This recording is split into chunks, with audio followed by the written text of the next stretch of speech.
রাজধানীর উত্তরায় এক গৃহকর্মীর দেয়া চেতনানাশক মেশানো পানি খেয়ে আয়েশা আক্তার নামে গৃহকর্ত্রীর মৃত্যুর ঘটনায় গৃহকর্মীকে গ্রেফতার করেছে police bureau of investigation PBI.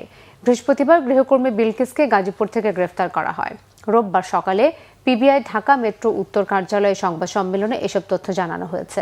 Police বলছে, ঘটনার 2 দিন আগে গৃহকর্মী হিসেবে নিয়োগ পায় বিলকিস। পূর্ব পরিকল্পনা অনুযায়ী পানির সঙ্গে চেতনানাশক মিশিয়ে খাওয়ানো হয় ভুক্তভোগী আয়েশা আক্তার ও তার স্বামী আনোয়ার হোসেনকে। পরে স্বর্ণালংকার ও নগদ টাকা নিয়ে পালিয়ে যায় গৃহকর্মী। এ ঘটনায় ভুক্তভোগী আয়েশা আক্তারের ছোট ছেলে বাদী হয়ে মামলা করেন উত্তরা পশ্চিম থানায়। পুলিশ বলছে, এর আগেও অভিযুক্ত বিলকিসের বিরুদ্ধে রাজধানীর বিভিন্ন থানায় 5টি মামলা রয়েছে।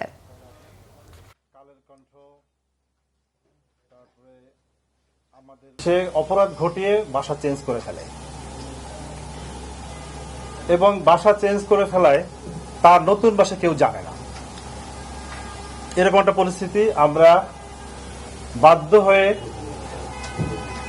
ধোবাউড়া, ময়মনসিংহ এবং মেলান্দহ, জামালপুর এই সকল জায়গাগুলিতে অভিযান পরিচালনা করি, তথ্য সংগ্রহ করি এবং তারই মাধ্যমে আমরা আবার গাজীপুরে ফিরে আসি।